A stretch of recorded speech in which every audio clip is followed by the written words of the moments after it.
Saifi day के इस अवसर पर आपके अध्यक्ष जी, संस्थापक भाई कयूम सैफी साहब, अध्यक्ष तनीसुद्दीन सैफी साहब, महासचिव हाजी जब्बार सैफी साहब, हमारे साथ में कयूम सैफी साहब, हमारे रिश्तेदार हैं लियाकत सैफी साहब, पुराने साथी हैं समाजवादी, शकील भाटी जी हमारे साथी हैं बहुत पुराने। हमारे सौभाग्य है कि हमारे बोलने से पहले हमारे मेयर और प्रथम नागरिक जो मेरठ की हैं आज वो उपस्थित हैं। मैं भी क्योंकि अभी मुझे जानकारी है कि कुछ दिन पहले राष्ट्रीय अध्यक्ष जी के सामने समाजवादी पार्टी जन्म की है। मैं आज मेरठ की जमीन पर मेयर साहब का स्वागत करता हूँ समाजवादी पार्टी में, और एक संघर्ष के साथी जो वास्तव में पिछड़े दलित वंचित लोगों के लिए संघर्ष करते हैं, ऐसे योगेश वर्मा जो पूर्व विधायक हैं, मुझे लगता है कि मेरठ की जमीन पर कुछ ना कुछ बदलाव आने वाले 2022 में यहाँ पर देखने को मिलेगा।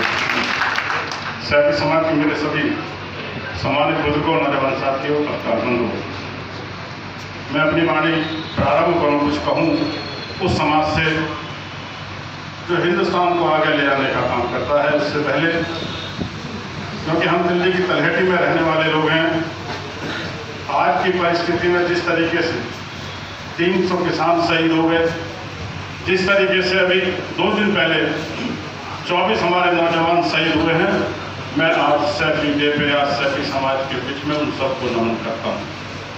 मैं कहना चाहता हूँ साथियों कि समाज के उत्थान के लिए कोई ना कोई रास्ता निकलता जरूर है। मुझसे पहले जब वक्ताओं ने कहा, आदिला जी, मुझसे पहले वक्ताओं ने अपनी अपनी बात आपके बीच में रखी। मैं जानता हूं साथियों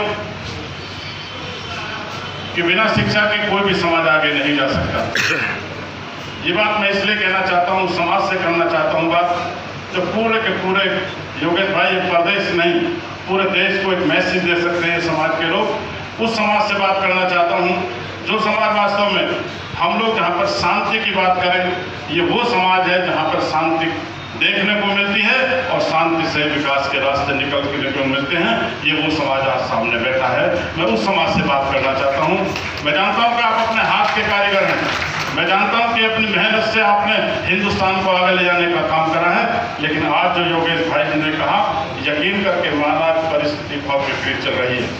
इस लोकतंत्र में कौन लोग रहेंगे, कौन लोग नहीं रहेंगे।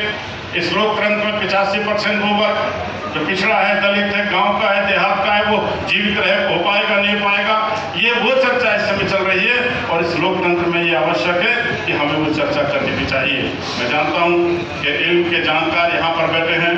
हो सकता है राजनीतिक बातें जब हम लोग करते हैं तो कहीं ना कहीं लगता है कि हमें समाज के बीच में राजनीतिक बातें नहीं करनी चाहिए, लेकिन मैं कहना चाहता हूँ आज प्रजातंत्र है, राजतंत्र नहीं है। इस प्रजातंत्र में जैसा योगेश भाई ने कहा कि यहाँ का क्षेत्र का नेतृत्व करने वाला आपकी वोटों से निकल करके आता है। इसलिए मैं आपसे कहना चाहता हूँ कि हमें अपनी एक निगाह जहाँ अपने काम पर रखनी चाहिए, तो दूसरी निगाह प्रदेश और देश की सत्ता पर भी रखनी चाहिए कि हम लोगों को हमारे विचार देने वाला कौन होगा। इसलिए आपसे बात करना चाहता हूँ।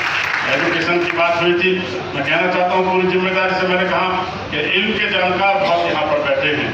मैं कहना चाहता हूँ और यकीन करके मानना सैफी समाज के लोगों, मैं पूरी जिम्मेदारी से कहना चाहता हूँ कि आप मोहम्मद साहब को मानते हैं, लेकिन मोहम्मद साहब की बात को मानने का काम आप लोग नहीं करते। मैं इसलिए आपसे कहना चाहता हूँ, जब शिक्षा की बात हो रही थी, क्या जो 1400 साल पहले जो कुरान हम लोगों पर नाजिल हुआ, क्या कुरान में नहीं लिखा गया कि आपका बच्चा जो होगा उसको मजहबी और सांसारिक तालीम देने की जिम्मेदारी तुम्हारी? जब मजहबी और सांसारिक तालीम देने का मतलब ये है कि जहां आप मजहब के साथ साथ चलेंगे, वहीं पर आपको सांसारिक तालीम देने के साथ आप समाज के साथ चलने का काम करोगे। लेकिन हकीकत ये है कि 1400 साल पहले जो कुरान हम लोगों पर नाजिल हुआ, 1400 साल पहले जो व्यवस्था दी गई, मैं पूछना चाहता हूँ क्या वास्तव में आपने कभी कुरान को बारीकी से पढ़ने का काम करा? तो क्या वास्तव में आपने कुरान की बारीकी को जानने का काम करा?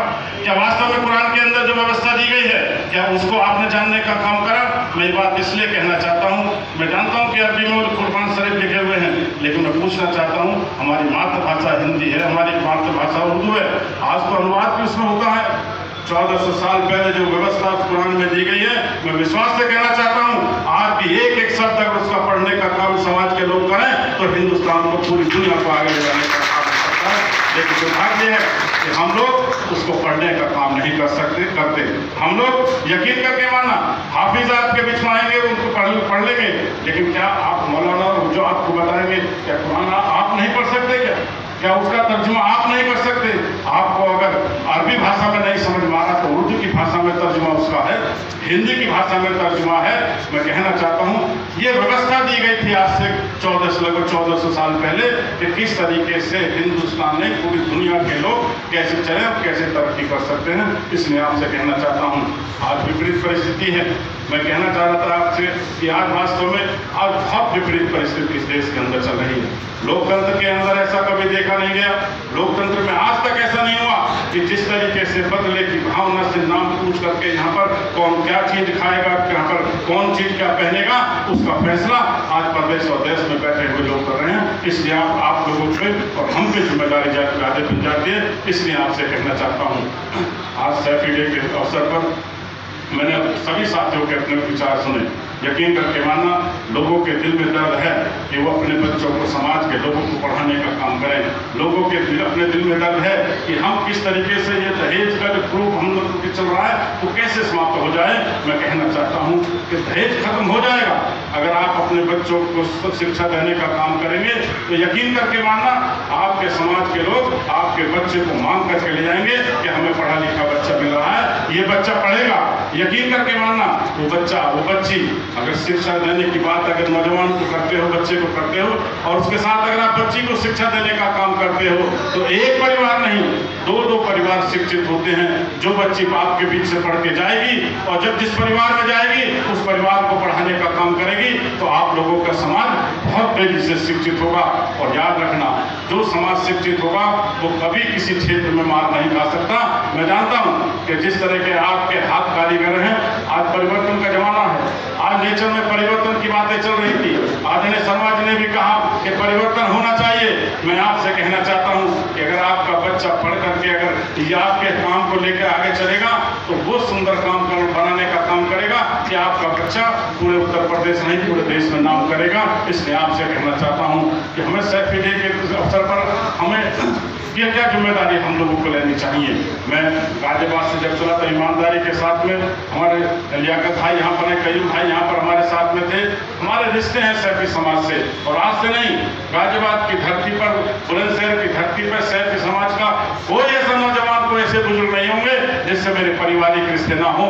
इसलिए मैं, क्योंकि अभी मुझसे पहले किसी वक्ता ने कहा कि पिछड़े वाली बात नहीं होनी चाहिए। हकीकत यही है कि हम पिछड़े हैं, हकीकत यही है कि देश के अंदर हम लोग पिछड़े हुए हैं, और पिछड़े के नाम पे जिस तरीके से हमारा उत्पीड़न हो रहा है वो उससे ज्यादा उत्पीड़न शायद हिंदुस्तान की धरती पर कहीं नहीं हो सकता। इसलिए कहना चाहता हूँ योगेश भाई, मैं ईमानदारी से कहूँ कि समाजवादी पार्टी का मूल मंत्र ही है कि समाज में जो सबसे पीछे बैठा है उसे आगे लाने का काम होना चाहिए। ये समाजवादी विचारधारा है। और मैं कहूँगा कि डॉक्टर राम मनोहर लोहिया जी ने कहा था कि अगर सड़कें सूनी हो जाएंगी तो देश की संस्था, देश की सबसे बड़ी जो हमारी पंचायत है वो बेलगाम हो जाएगी। इसलिए आपसे कहना चाहता हूँ आपको संघर्ष करना पड़ेगा। जैसा योगेश भाई ने कहा, संघर्ष का मतलब यह है कि शहीदों ने सर्वस्व कुर्बान करके जो आपको वोट ताकत दी है, जो शक्ति आपको दी है, उसका इस्तेमाल करना चाहिए। खुदा के वास्ते बंटवारा कभी अपना मत करना। इसलिए कहना चाहता हूँ कि एक बंटवारा हिंदुस्तान की जमीन पर हुआ, आज तक हम लोग बसाने का काम करते हैं। और देश के अंदर जिस तरीके से भारतीय जनता पार्टी में पूरी जिम्मेदारी से इस सैफी डे पर उस पार्टी का नाम लेना चाहता हूँ कि जिस तरीके से हम लोगों का बंटवारा करके इस देश को बर्बादी की तरफ ले जाने का काम कर रहे हैं। एक ईस्ट इंडिया कंपनी हिंदुस्तान में आई, आज हिंदुस्तान गुलामी की तरफ, हिंदुस्तान गुलाम हो गया था। मैं पूछना चाहता हूँ कितनी कंपनी आ गई, कितने लोग उद्योगपति हमारे यहाँ पर देश की एक एक संपत्ति को खरीदने का काम कर रहे हैं। बताइए क्या देश गुलामी की तरफ नहीं जाएगा? बताइए जिस तरीके से अर्थव्यवस्था हिंदुस्तान की खत्म हो चुकी चुकी है। माइनस में हम लोग जा रहे हैं। क्या हिंदुस्तान गुलामी की तरफ नहीं जा रहा? बताइए किस तरीके से नोटबंदी के नाम पे यहाँ के गरीबों को गरीब कर दिया गया, जिस तरीके से मेहनत का पैसा था निकाल के उद्योगपतियों को दे गया। अगर आप लोग अपना जागने का काम नहीं करेंगे तो मैं विश्वास से कहना चाहता हूँ कि धर्म की राजनीति करने वाले हिंदुस्तान में लोग, वो लोग सत्ता में बैठे हैं जो हिंदुस्तान का जिनका कभी योगदान नहीं रहा, जिन्होंने हिंदुस्तान के स्वतंत्रता संग्राम के आंदोलन में अपना कोई योगदान नहीं दिया। आज वो लोग हिंदुस्तान की धरती पर बैठे हैं और वो कैसे न एन केन पर केन वो हिंदुस्तान को गुलामी की तरफ ले जाने का काम कर रहे हैं। मैं सैफी समाज के बीच में बोल रहा हूँ और सैफी समाज के बीच में इसलिए भी बोल रहा हूँ कि आज समाज की सबसे बड़ी जिम्मेदारी है कि वो अपने पिछड़ों को, अगड़ों को, सबको साथ लेकर के देश को दिशा देने का काम करो। मैं जानता हूँ कि जिस तरीके से अपने हाथ के कारीगर से आप हिंदुस्तान को आगे ले जाने का काम करते हो, उसी तरीके से मैं समझता हूँ कि पूरे पिछड़े समाज के लोगों को इकट्ठा करके अगले समाज से बताओ कि हिंदुस्तान रहेगा तो हम लोग रहेंगे, हिंदुस्तान बर्बाद कर दिया तो देश में रहने वाला कोई आबाद नहीं हो सकता। इसलिए आपसे कहना चाहता हूँ, आज भारतीय जनता पार्टी का षड्यंत्र चल के आ रहा है। किस तरीके से जब चुनाव, इस लोकतंत्र का पर्व जब आता है, इस तरीके से षड्यंत्र देश के अंदर रचे जाते हैं। आज अभी हमसे पहले पत्रकार साथी हमसे पूछ रहे थे कि क्या कोविड का पालन यहाँ पर हो रहा है। मैं पत्रकार साथियों पूरी जिम्मेदारी से कहना चाहता हूँ, क्या बंगाल, आसाम में कोविड का पालन हो रहा है? एक नहीं बता पाएगा कोई। ऐसा लगता है कि इस प्रदेश, इस देश के अंदर एक घोषित इमरजेंसी लग चुकी है, कोई अपनी बात कह नहीं सकता। इसलिए आपसे कहना चाहता हूं कि जिस तरीके सारी संस्थाओं को बर्बाद करने का काम इस भारतीय जनता पार्टी ने किया है, अगर हम योगेश वर्मा यहाँ खड़े होकर के अपने दलितों को, पिछड़ों की आवाज को उठाएं तो इन पर कल कोई सीबीआई का मुकदमा लग जाएगा। मैं कहना चाहता हूँ आप लोगों से, क्या संवैधानिक संस्थाओं का उपयोग राजनीतिक लोग इसलिए करेंगे कि जो महात्मा गांधी जी ने हमें आंदोलन का रास्ता दिया था, क्या हम उस आंदोलन के रास्ते पर चलेंगे तो क्या जेल में डालने का काम करेंगे? इसका मतलब तो देश के अंदर लोकतंत्र नहीं है, यहाँ पर राजतंत्र चल रहा है। और ऐसा लगता है कि आपकी हमारी सारी वोटों से जो हमने चुन करके भेजे थे सेवक, आज वो हमारे ऊपर राजा बन करके हम पे मजबूती के साथ में हम पे अत्याचार करने का काम कर रहे हैं। इसलिए आपसे कहना चाहता हूँ, आपको जागना होगा। खासकर सैफी समाज के नौजवानों से कहना चाहता हूं कि नौजवानों, आपको अपने शरीर के नसों में दौड़ने वाले खून में गर्मी लानी होगी। आपको बताना होगा कि हम हिंदुस्तान के हर वर्ग के साथ चलने वाले लोग हैं। मैं कहना चाहता हूं, जब योगेश भाई ने खड़े होकर के सलाम किया तो मैं कहना भी चाहता था ईमानदारी के साथ में कि शायद हिंदुस्तान की गंगा जमुनी तहजीब को खत्म करने वाले लोग नहीं जानते कि सलाम का मतलब क्या है। जब कोई सामने खड़ा होकर के सलाम करता है तो वो कहता है कि आप सलामत रहें, वालेकुम सलाम कहता है तो वो कहता है आप भी सलामत रहें। बताओ, जो मुल्क में रहने वाले लोग सामने वाले की सलामत की दुआ करते हो, क्या देश के अंदर आतंकवादी की श्रेणी मानने का काम करेंगे? क्या उनको आप हिंदुस्तान पाकिस्तान के नाम पे बांटने का काम करेंगे? लेकिन उनका उद्देश्य केवल ये है, यकीन करके हिंदुस्तान को बर्बाद करने वाले लोगों का उद्देश्य केवल ये है कि किस तरीके से हिंदू और मुसलमानों की लड़ाई को लड़ा करके, हम बंटवारा करके इस देश में राज करते रहें। मैं कहना चाहता हूं, आरएसएस का योगेश भाई शायद गोपनीय एजेंडा है। ईमानदारी के साथ में गोलवलकर की किताब में लिखा है कि 95% बनाम 5%। इसका मतलब साफ है कि वो लोग 95% वो लोग चाहते हैं कि देश की संपत्ति 5% लोगों के हाथ में चली जाए और देश का 95% लोग जाकर के रोटी मांगे, उन्हें रोटी मिल जाए तो उसको विकास समझे। ये आरएसएस का गोपनीय एजेंडा है और ये भारतीय जनता पार्टी और जनसंघ के लोग ये उसी पे चलने का काम कर रहे हैं और एक एक करके संपत्ति देखने का उद्देश्य भी यही है। बताओ योगेश भाई, अगर 2005 में जिस तरीके से उम्मीद है कि इस प्रदेश के मुख्यमंत्री अखिलेश यादव होंगे और हमारे उत्तर प्रदेश की सारी संपत्ति को ये उद्योगपतियों को बेच देंगे तो किस मुंह से हम उस जमीन को वापस ले पाएंगे? इसलिए आपसे कहना चाहता हूं कि बहुत बड़ा षड्यंत्र है हिंदुस्तान के अंदर। हिंदुस्तान को कमजोर करने का इससे खतरनाक षड्यंत्र कोई हो नहीं सकता कि हिंदुस्तान को पुनः गुलामी की तरफ ले जाने का काम कर रहे हैं। मैं कहूँगा आप लोगों से, हमारे यहाँ के अन्नदाता जाकर के अपने कानून विरोधी, वो कहते हैं हम आपकी सुविधा के लिए कानून लेकर के आए थे, हमको वो कहते हैं हमें आपकी सुविधा नहीं चाहिए, हमें आपका कानून नहीं चाहिए, वो जबरदस्ती कानून देने की बात करते हैं। मैं पूछना चाहता हूँ, और देश के प्रधानमंत्री कहते क्या हैं? कहते हैं कि आंदोलन करने वाले लोग ये आंदोलन जीवी हैं। मैं कहना चाहता हूँ सभी समाज के बीच में कहना चाहता हूँ कि माननीय प्रधानमंत्री जी हाँ वो आंदोलन जीवी हैं, वो आंदोलन जीवी हैं, महात्मा गांधी को मानने वाले लोग हैं जिन्होंने आंदोलन के माध्यम से हिंदुस्तान को आजादी दिलाई है। आप लोग हैं महात्मा गांधी के हत्यारे जिन्होंने हिंदुस्तान की आजादी में कोई योगदान नहीं दिया, इसलिए हम किसानों के साथ में हैं। और यकीन करके मानना बुजुर्गों, आज जो षड्यंत्र है वो केवल किसान के ऊपर नहीं है। 80 करोड़ हिंदुस्तान में जो राशन पे हमारा राशन मिलता है, जिस दिन ये अनाज, जिस दिन कॉन्ट्रैक्ट खेती करके सारा अनाज उद्योगपतियों के चला जाएगा, ये 80 करोड़ जो गरीब है राशन लेने का काम करते हैं उनको राशन नहीं मिल पाएगा। इसका मतलब साफ है कि हिंदुस्तान को पुनः गुलाम पर मानने का काम ये भारतीय जनता पार्टी के लोग करने जा रहे हैं। इसलिए आपसे कहना चाहता हूं कि इस लोकतंत्र में ताकत आप लोगों के पास में है। योगेश भाई ने सही कहा। लोग कहते हैं कि कुछ लोग कहते हैं कि आप राजनीति मत करो। मैं तो कहूंगा कि जो लोग कहते हैं राजनीति मत करो, यकीन करके मानना वो उस कौम को बर्बाद करने का काम करते हैं। क्योंकि आज देश के अंदर आपकी शिक्षा, आपका स्वास्थ्य, आपके बच्चों का रोजगार सारा का सारा राजनीति से निकल करके आएगा। और राजनीति से अगर आपके नौजवान होंगे तो आपके हक की आवाज को उठाने का काम इस देश और प्रदेश में करेंगे। इसलिए आपसे कहना चाहता हूं इस लोकतंत्र में 2022 में हिंदुस्तान की निगाहें हैं। जिस तरीके से बिहार की धरती पर एक नौजवान ने हिंदुस्तान के प्रधानमंत्री को हिलाने का काम करा और षड्यंत्र करके जिस तरीके से उस तेजस्वी यादव को हराने का काम करा, मैं ईमानदारी से कहना चाहता हूं आज बंगाल की तरफ है और बंगाल के बाद में उत्तर प्रदेश में राष्ट्रीय नेता अखिलेश यादव की तरफ हिंदुस्तान की नजरें हैं। क्योंकि उत्तर प्रदेश का मतलब हिंदुस्तान है। अगर उत्तर प्रदेश में परिवर्तन आपने किया तो मैं विश्वास से कहना चाहता हूं कि जो हमारी गंगा जमुनी तहजीब को खत्म करना चाहते हैं भारतीय जनता पार्टी के लोग, उस दिन से इनकी विदाई शुरू हो जाएगी। इसलिए आपसे कहना चाहता हूं कि साथियों षड्यंत्र होते कैसे हैं।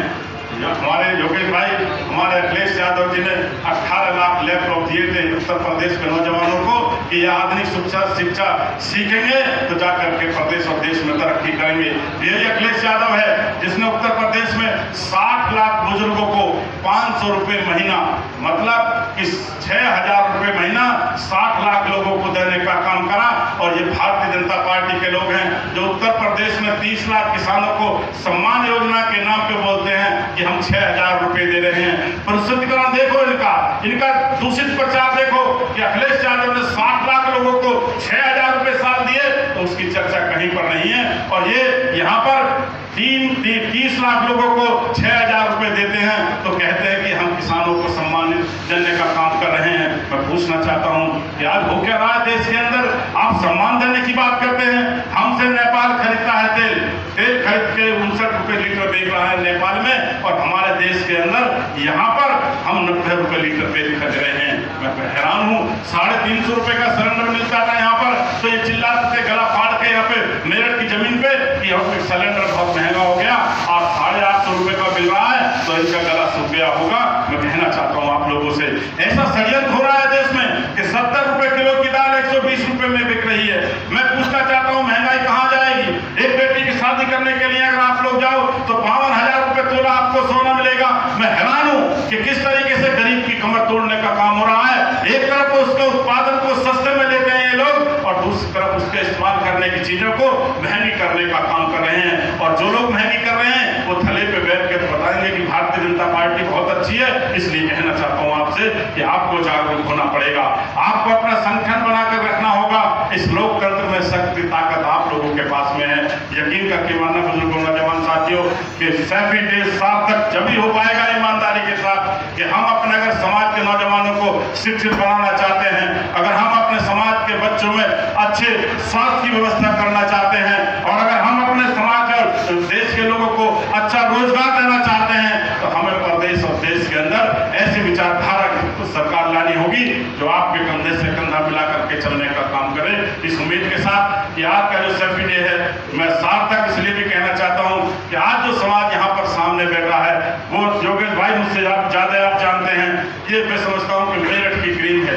समाज का एक एक वर्ग यहाँ पर हुआ, एक एक चेहरा वो बैठा है जो पूरे समाज का नेतृत्व करने की क्षमता रखते हैं। मुझे विश्वास है कि हमारे मेरठ की जमीन के अंदर यहाँ से सेल्फी डे का एक संदेश जाएगा कि जिस तरीके से पूरे देश में आज सेल्फी डे मनाया जा रहा है, मुझे पूरा विश्वास है कि जिस तरीके से 1857 की क्रांति का भूगोल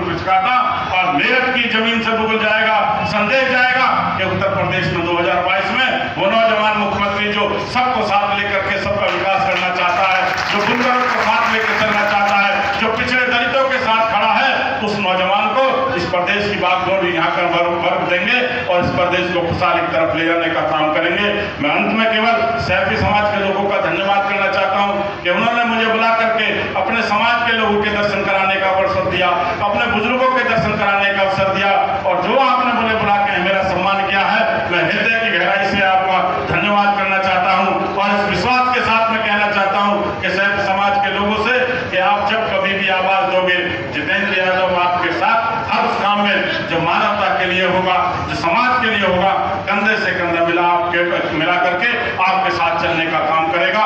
बहुत सुंदर पंक्ति हमारे योगेश भाई जी ने सुनाई। एक छोटी सी पंक्ति कह के मैं अपनी वाणी को विराम दूंगा कि हम बन जा रहे हैं रिश्तों की तिजारत नहीं करते, हम बन जा रहे हैं रिश्तों की तिजारत नहीं करते, हम लोग दिखावे की मोहब्बत नहीं करते।